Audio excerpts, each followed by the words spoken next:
उत्तराखंड में कोरोना को लेकर हालात सामान्य। 24 घंटे में 12 नए संक्रमित मामले सामने आए। 10 मरीज ठीक हुए हैं। सक्रिय मामलों की संख्या 150 पहुंची।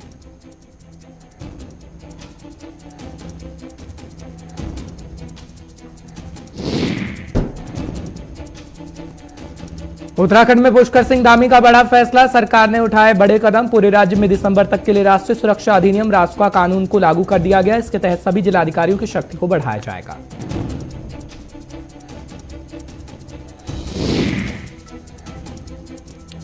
और कल देवभूमि जाएंगे प्रधानमंत्री नरेंद्र मोदी। प्रधानमंत्री के दौरे की सुरक्षा व्यवस्था के लिए पुलिस बल तैनात। केदारनाथ के दर्शन भी कर सकते हैं प्रधानमंत्री नरेंद्र मोदी।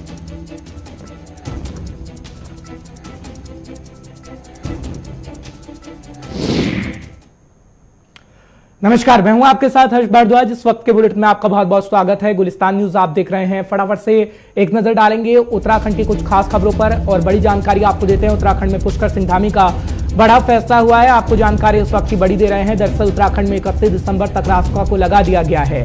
ये जानकारी इस वक्त मिल रही है। साथ ही साथ आपको ये भी बता दें कि हिंसा की घटनाओं को लेकर एक कदम जरूरी है। ये दरअसल कहा गया है सीएम की तरफ से। जानकारी आपको इस वक्त की बड़ी दे रहे हैं। जिलाधिकारियों की शक्ति बढ़ा दी जाएगी। ये भी दरअसल कहा दिया गया है सीएम की तरफ से और ये जानकारी खुद उनकी तरफ से दी गई है। खासतौर पर आपको बताने की कोशिश कर रहे हैं। दरअसल पूरी जानकारी आपको देते हैं कि अब राज्य में अगले 3 महीने के लिए राष्ट्रीय सुरक्षा कानून यानी रासुका को बढ़ा दिया गया है। पुष्कर सिंह धामी के नेतृत्व वाली बीजेपी सरकार की ओर से निर्देश जारी कर दिए गए हैं। इसके बाद गृह विभाग ने सभी जिलाधिकारियों को इस संबंध में जरूरी दिशा निर्देश भी जारी कर दिए हैं। बड़ी खबर आपको दे रहे हैं। और 31 दिसंबर तक रासुका को लगा दिया गया है। दरअसल उत्तराखंड के अंदर ये कहा गया है कि आपराधिक घटनाएं ना बढ़ें और सरकार इसको लेकर सजग है। और उससे पहले रासुका को लगाया गया है। जो दिशा निर्देश जारी कर दिए गए हैं वो आपको बता रहे हैं। इस वक्त की ताजा जानकारी आपको देने की कोशिश कर रहे हैं किस तरीके से उत्तराखंड में सीएम एक्टिव नजर आ रहे हैं, क्योंकि 2022 में चुनाव होना है और चुनाव से पहले हर एक दिन हम देख रहे हैं कि सीएम जनसभाओं को संबोधित कर रहे हैं, बड़े बड़े फैसले लेने का काम कर रहे हैं। और इसी कड़ी में आपको जानकारी दे रहे हैं कि किस तरीके से सरकार की ओर से दिशा निर्देश जारी किए गए हैं।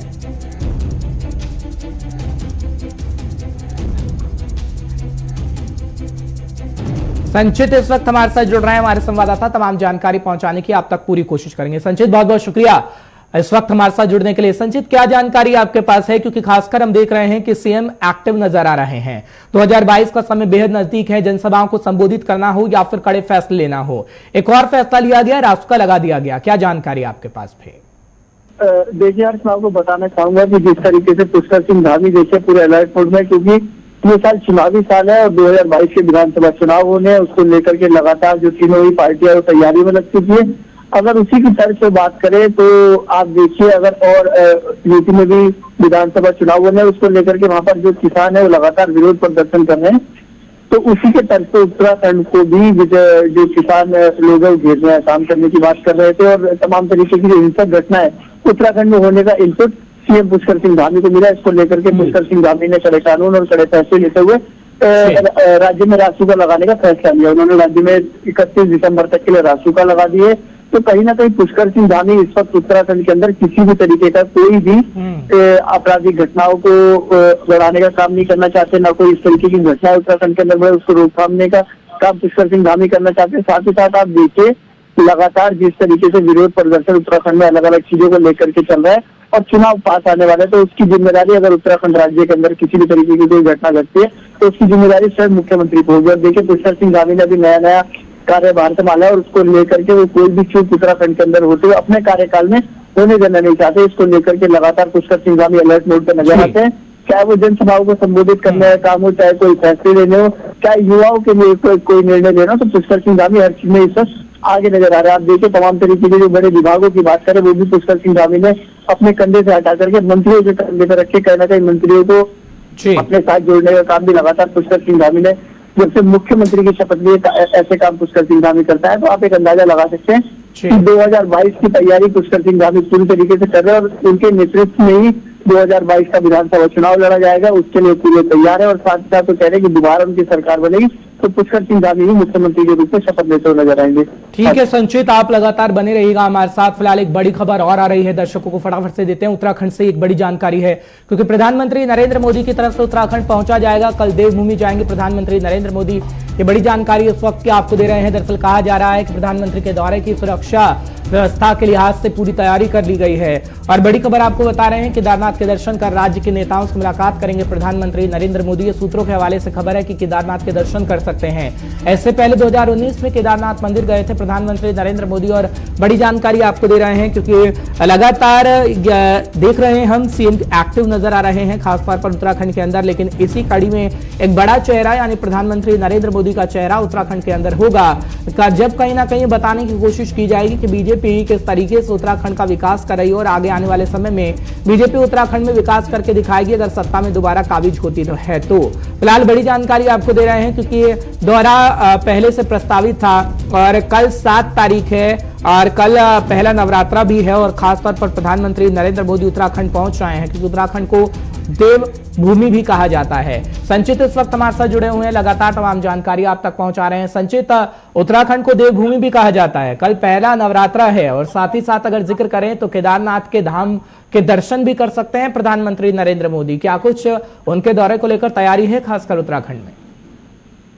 देखिए हर्ष, आपको बताना चाहूंगा कि जिस तरीके से उत्तराखंड को देवभूमि कहा जाता है और कल पहला नवरात्रा है और उसी के इसमें देखिए कल प्रधानमंत्री नरेंद्र मोदी का दौरा भी उत्तराखंड में है।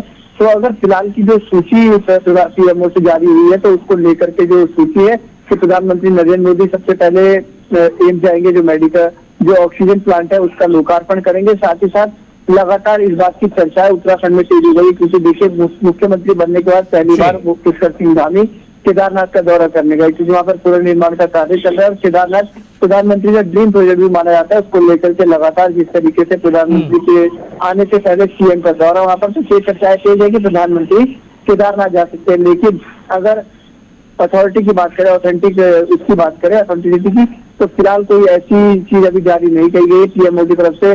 जिला प्रशासन को कोई ऐसी सूचना नहीं मिली है जिसमें ये साफ तौर पर कहा गया हो कि प्रधानमंत्री केदारनाथ जाएंगे। लेकिन जो ऑक्सीजन प्लांट का लोकार्पण है उसकी सूची फिलहाल जिला प्रशासन के पास है और वहाँ जो तैयारियां है वो सारी सुरक्षा के इंतजाम कर लिए गए हैं। लगातार एक हफ्ते से ही जो ऋषिकेश के आसपास के एरिया, ऋषिकेश क्षेत्र की बात करें तो वहाँ पर तमाम तरीके की सघन चेकिंग वहाँ पर चल रही थी। उससे अंदाजा लगाया जा सकता है कि प्रधानमंत्री के प्रोटोकॉल को लेकर के और प्रधानमंत्री के उत्तराखंड आने को लेकर के जनता थोड़ी उत्सुक है। ठीक है संचित, लेकिन इसे ड्रीम प्रोजेक्ट कहा जाता है प्रधानमंत्री नरेंद्र मोदी का, चाहे वो तीरथ सिंह रावत हो या त्रिवेंद्र सिंह रावत हो, समय समय पर जानकारी देते आए थे। लेकिन इस वक्त हम देख रहे हैं पुष्कर सिंह धामी साहब है, तो कितना महत्वपूर्ण ये हो जाता है खासकर जनता को बताने के लिए कि जो प्रोजेक्टों पर हम काम कर रहे हैं सीधा सीधा फायदा जनता को मिलेगा और खासकर उन लोगों को जो पर्यटन क्षेत्र से जुड़े हुए हैं। क्योंकि केदारनाथ धाम में अभी हमने देखा किस तरीके से सीएम साहब ने कल ही कहा है कि केदारनाथ धाम के लिए सौंदर्यीकरण के लिए हम तमाम पैसा खर्च कर रहे हैं, सीधा सीधा जनता को फायदा होने वाला है। तो अब पीएम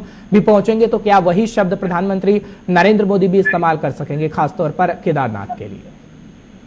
देखिए मैं आपको बताना चाहूंगा कि उत्तराखंड को पर्यटन प्रदेश माना जाता है। देखिए यहाँ पर पर्यटन जो है उससे एक मुख्य रोजगार निकल के सामने आता है। लगातार देखिए जिस तरीके से पहाड़ी क्षेत्रों की बात करें, वहाँ पर एक मुख्य सोर्स की बात करें रोजगार की, तो पर्यटन बड़े रूप में माना जाता है, क्योंकि वहाँ पर तमाम तरीके के अलग अलग प्रदेश से टूरिस्ट आते हैं। अब देखिए जिस तरीके से पूर्व में जो सीएम रहे त्रिवेंद्र सिंह रावत, उन्होंने भी फिल्म की शूटिंग को यहाँ पर फ्री करने के बाद देखिए कितने सारे लोगों को यहाँ पर रोजगार मिलने का काम हुआ।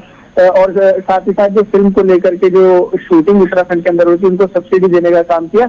तो कहीं ना कहीं मुंबई के जो आर्टिस्ट है या तमाम जो अलग अलग इंडस्ट्री है उसका रुझान उत्तराखंड की तरफ बढ़ा। तो इस तरीके से देवभूमि भी उत्तराखंड को कहा जाता है और चारधाम यात्रा एक बड़ा यहाँ पर एक बड़े धाम के तौर पे चारधाम माना जाता है। और देखिए जिस तरीके से उसमें केदारनाथ भी आता है, तो कहीं ना कहीं जिस तरीके से पहाड़ी क्षेत्रों में रह रहे लोगों की बात करें तो पर्यटन उनके लिए बहुत जरूरी है। और चारधाम यात्रा से वो अपने साल भर का जो खर्चा होता है वो निकालते हैं। तो कहीं ना कहीं वहाँ का पुनर्निर्माण का जो कार्य चल रहा है, आपने देखा वहाँ पर आपदा आई थी, काफी तबाही वहाँ पर हो गई थी। उसको लेकर के जो पुनर्निर्माण का जो कार्य चल रहा है उसके बाद उसको और अच्छे तरीके से बनाने का काम, वहाँ पर और तमाम तरीके की सुरक्षा करने का काम, तमाम तरीके के इंतजाम करने का काम वहाँ पर किया जा रहा है। उसको लेकर के जिससे कि वहाँ पर रह रहे लोग और जो उत्तराखंड में आने वाले लोग हैं उनका रुझान केदारनाथ और बाकी धामों की तरफ भी बढ़े। तो कहीं ना कहीं प्रधानमंत्री भी इसका जिक्र अपनी बातों में कर सकते हैं। और जिस तरीके से देखिए वहाँ के लोगों को विकास की बात करें, उत्तराखंड प्रदेश की विकास की बात करें, पर्यटन एक मुख्य रोजगार माना जाता है, तो कहीं ना कहीं उसमें भी एक माइलेज और एक बैकअप देने का। चलिए ठीक है संजू, बहुत बहुत शुक्रिया तमाम जानकारी पहुंचाने के लिए, दर्शकों को अपडेट रखने के लिए। फिलहाल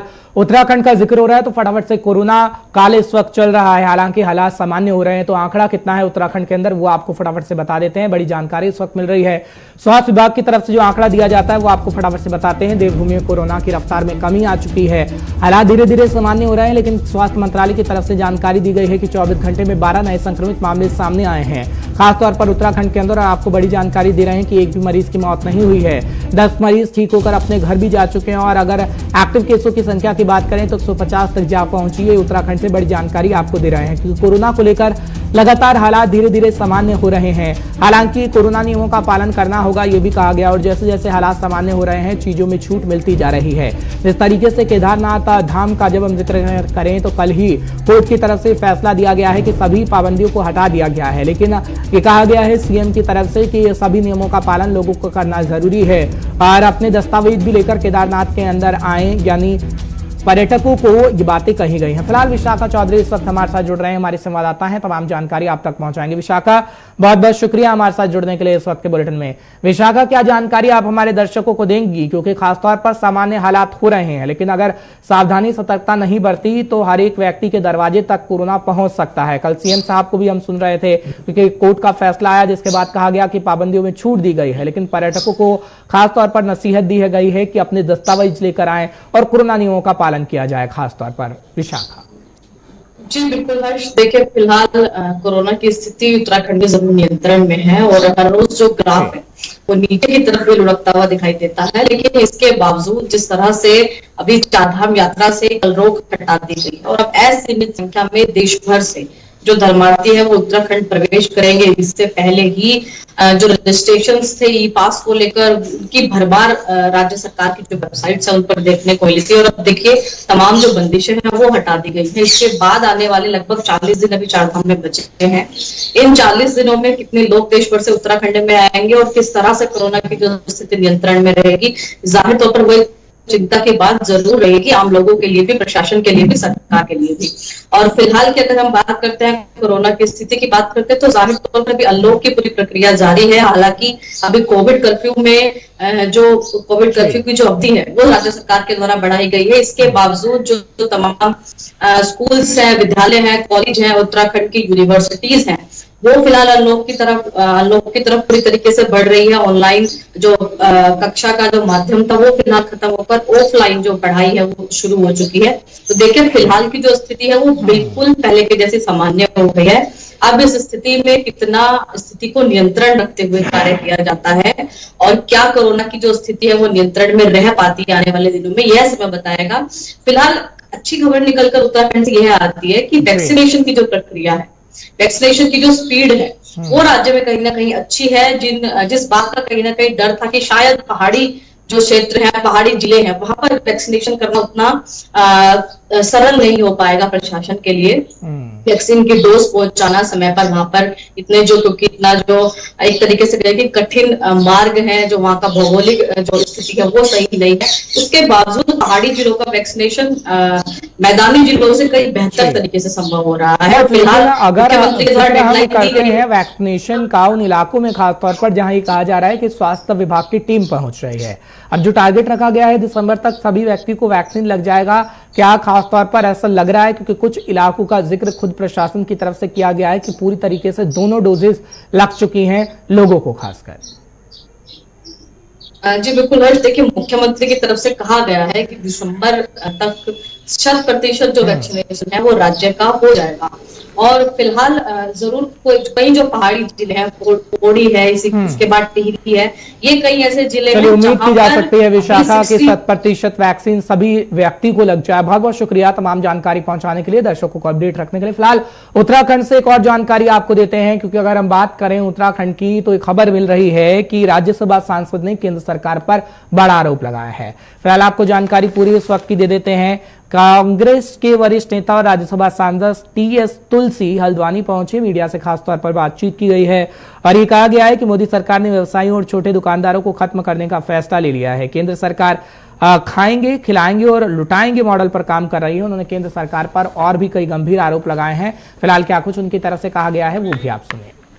ये फॉरेन इन्वेस्टमेंट अनलिमिटेड होने का एक नतीजा है, मगर ये बहुत चौंका देने वाली बात है कि अमेरिका ने जिन ग्राउंड्स के ऊपर इन्वेस्टिगेशन शुरू की है और वहाँ पे तो इन्वेस्टिगेशन हो, हालांकि अमेरिका को इस बात का फायदा हुआ, वहाँ पे इन्वेस्टिगेशन हो रही है कि ये फ्रॉड क्या किया, हमारे यहाँ नहीं हो रहे। या जो विक्टिम्स हैं वो भी नहीं कर रहे।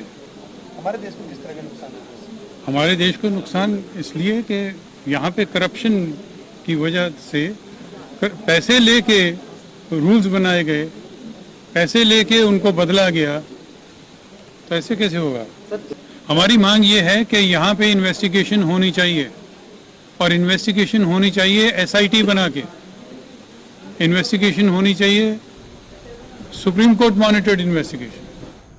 चलिए, पंजाब से एक जानकारी मिल रही है वो फटाफट से आपको दे देते हैं। दरअसल ये कहा जा रहा है कि लखीमपुर खीरी घटना को लेकर मुखर हो गई है पंजाब कांग्रेस और पंजाब के गवर्नर हाउस का घेराव करेंगे आम आदमी पार्टी के नेता, क्योंकि हमने कांग्रेस को तो देख रहे थे, लेकिन खबर यह मिल रही है कि आम आदमी पार्टी के नेता भी घेराव करेंगे। लखीमपुर खीरी की घटना के खिलाफ चंडीगढ़ में आपका प्रदर्शन देखने को मिलेगा। कल सिद्धू का आपने खासतौर पर प्रदर्शन देखा, क्योंकि कांग्रेस लगातार हमलावर है और प्रदर्शन किया जा रहा है, लेकिन खबर यह भी इस वक्त मिल रही है कि गवर्नर हाउस का घेराव आम आदमी पार्टी के नेता की तरफ से भी किया जाएगा। इस वक्त की ताजा जानकारी, बड़ी खबर आप तक पहुंचाने की कोशिश कर रहे हैं, क्योंकि कल ही गवर्नर हाउस का घेराव करने की कोशिश सिद्धू कर रहे थे, लेकिन उन्हें गिरफ्तार कर लिया गया। और चन्नी साहब इस वक्त राहुल गांधी के साथ हैं। थोड़ी देर पहले प्रेस कॉन्फ्रेंस भी की गई है। हालांकि तमाम जानकारी के लिए नवदीप छाबड़ा का रुख कर लेते हैं, हमारे सीनियर साथी हैं, पंजाब से रीजनल हेड हैं। नवदीप, क्या जानकारी आपके पास है? क्योंकि पहले कांग्रेस को हमने देखा किस तरीके से सिद्धू की गिरफ्तारी हुई, लखीमपुर खीरी की घटना को लेकर पंजाब कांग्रेस मुखर हो गई है, लेकिन खासतौर पर आम आदमी पार्टी भी प्रदर्शन कर रही है। क्या जानकारी आपके पास? देखिए, बिल्कुल लखीमपुर खीरी के अंदर जिस तरीके से पहले उस दिन कांग्रेस के कई वरिष्ठ नेताओं को डिटेन किया गया, उसके बाद आम आदमी पार्टी के कई नेता जो वहां पर जा रहे थे उनको हिरासत के अंदर लिया गया।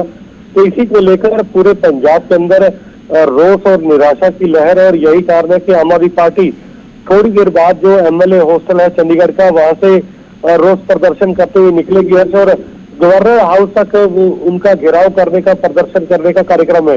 हालांकि बैरिकेडिंग की गई है। हो सकता है कि पहले ही जो आम आदमी पार्टी के नेताओं को हिरासत के अंदर ले लिया जाए या फिर उन्हें आगे जाने से रोका जाए, क्योंकि धारा 144 पूरे चंडीगढ़ के अंदर लगी हुई है। तो ऐसे में 4 से ज्यादा या 5 से ज्यादा लोगों को इकट्ठा होकर प्रदर्शन करने की अनुमति चंडीगढ़ के अंदर नहीं है। तो जो गवर्नर हाउस है उसको पूरा बैरिकेडिंग करके उसको पूरी तरह सील कर दिया गया। किसी भी प्रदर्शनकारी को वहां आसपास जो है 100 मीटर के दायरे के अंदर आने की अनुमति नहीं दी गई है।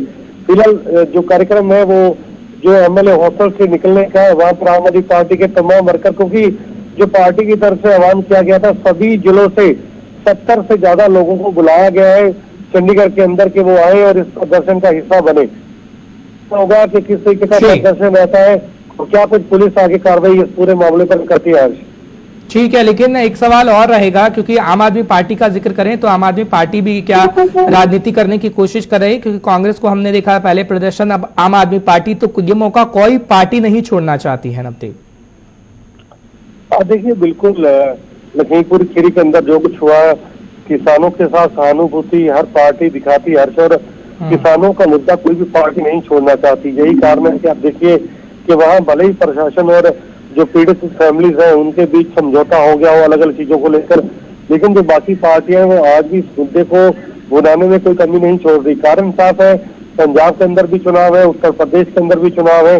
तो ऐसे में हर एक पार्टी खुद को दिखाना चाहती है कि वो किसानों की कितने हितैषी है और ऐसे पीड़ित परिवारों को लेकर उनकी कितनी सहानुभूति है।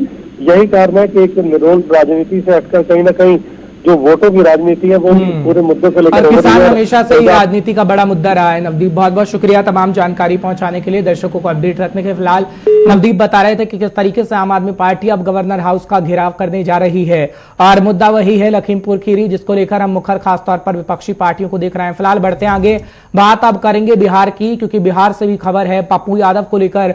एक खबर हम आपको बता देते हैं फटाफट से, क्योंकि पप्पू यादव की तरफ से एक बयान दिया गया है और पप्पू यादव ने प्रेस कॉन्फ्रेंस की है। दरअसल 5 महीने के बाद जेल से रिहा हुए हैं वो, और पप्पू यादव पटना पहुंचे, उसके बाद प्रेस कॉन्फ्रेंस करके कहा गया है कि मुझे सरकार साजिश के तहत गिरफ्तार कर 5 महीने जेल में रखना चाह रही थी, जो हो भी गया। और कोरोना काल में जब पक्ष और विपक्ष गायब थे, एम्बुलेंस को छुपाकर बीजेपी नेता अपने घर पर रख रहे थे, तब हमारी तरफ से काम किया गया। ऑक्सीजन बेड नहीं था, तब हमारी तरफ से लोगों को उपलब्ध कराया गया। हालांकि बिहार सरकार के 4 मंत्री और 2 पदाधिकारियों ने साजिश रचकर मुझे गिरफ्तार कराया। ये भी कहा गया समय आने पर इसके साजिश का पर्दाफाश करूंगा, ये भी पप्पू यादव की तरफ से कहा गया है। हालांकि नीतीश कुमार को धन्यवाद कहा गया है कि जेल के दौरान मेरा स्वास्थ्य का ख्याल रखा गया, उसके लिए नीतीश कुमार का धन्यवाद, ये पप्पू यादव की तरफ से कहा गया है।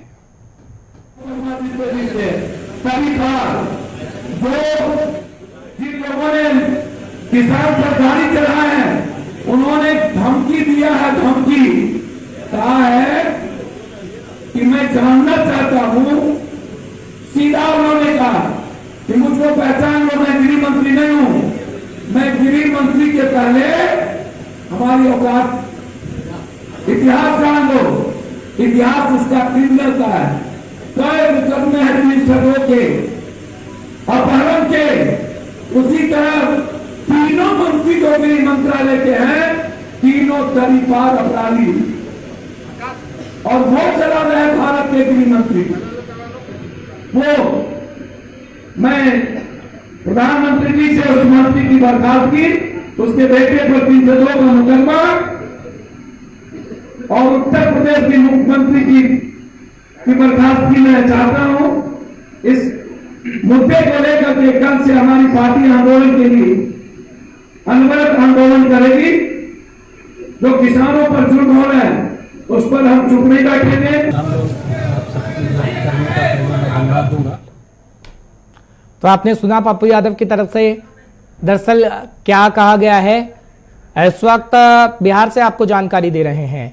फिलहाल कृष्णा ठाकुर हमारे साथ जुड़ेंगे और तमाम जानकारी आप तक पहुंचाएंगे ब्यूरो चीफ बिहार कि क्या कुछ पप्पू यादव की तरफ से और कहा गया है। कि खास तौर पर कृष्णा इस वक्त जुड़ गए हैं। कृष्णा, बहुत बहुत शुक्रिया हमारे साथ जुड़ने के लिए। कृष्णा, क्या जानकारी आपके पास, क्योंकि किसानों के मुद्दे को लेकर और आम आदमी के मुद्दे को लेकर मुखर हैं पप्पू यादव। ये कह रहे हैं कि हम साथ देंगे उनका और विपक्षी पार्टी को जवाब देंगे। जी बिल्कुल, अभी पप्पू यादव जब से जेल से निकलने के बाद, उनकी जब रिहाई हुई है, रिहाई के बाद वो पूरी तरह से जब जहां जहां जैसे मुजफ्फरपुर आए, वैशाली है और पटना आने के बावजूद भी उनका एक ही था कि मुझे कांग्रेस को हम सपोर्ट करें, बिहार में कांग्रेस को लेके आए, जिससे कि कहीं न कहीं बिहार की एक व्यवस्था जो वो पलटेगी। जो अभी सरकार जो चल रही है उन पे वो पूरा सीधा निशाना साधे कि मुझे उन लोग के द्वारा मिली भगत से मुझे जो भी सजाएं हुई है, 5 महीने मुझे जो जेल में रहने पड़े हैं, उसका भी दोषारोपण उन्होंने किया। और साथ में ही उन्होंने आने वाले समयों में ये बताया कि मैं ये बताता हूँ कि इसका खुलासा करेंगे कि मुझे क्यों रखा गया और इनमें कौन कौन से लोग संलिप्त हैं। ठीक है कृष्णा, बहुत बहुत शुक्रिया तमाम जानकारी पहुंचाने के लिए, दर्शकों को अपडेट रखने के लिए। फिलहाल इस वक्त के बुलेटिन में इतना ही। देश दुनिया की तमाम खबरों के लिए आप देखते रहिए गुलिस्तान न्यूज़।